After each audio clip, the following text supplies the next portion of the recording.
Let's discuss whether the code allows operation of a 480V WYE system without a neutral, assuming no 277V single-phase loads are present, and all single-phase power is 120V derived from 480 delta to 208 WYE transformers.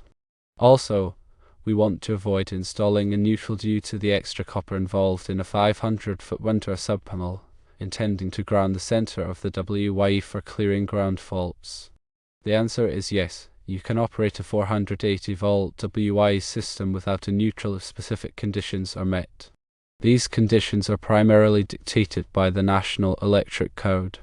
According to NEC 250.14 the omission of a neutral conductor is permissible when 1. The system is grounded at the source including the service equipment, transformer secondary or generator. 2. The system is derived from a transformer with a grounded secondary. 3. There are no 277V single-phase loads connected.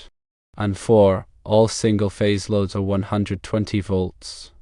To ensure proper fault clearing, NEC 250.30 mandates grounding the center of the WYE system.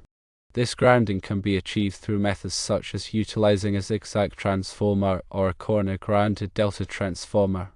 These grounding methods are crucial for providing a low-impedance path for fault currents, enabling overcurrent protective devices to operate quickly and safely clear ground faults. There are some additional considerations.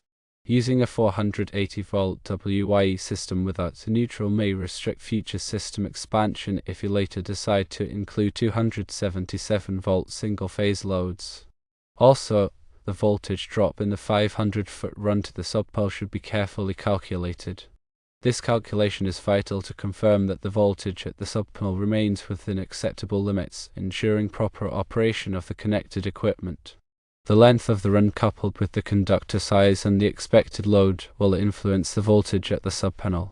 In conclusion, based on the details given, operating a 480V WYE system without a neutral is permissible for the described situation provided the system is properly grounded at the center of the WYE.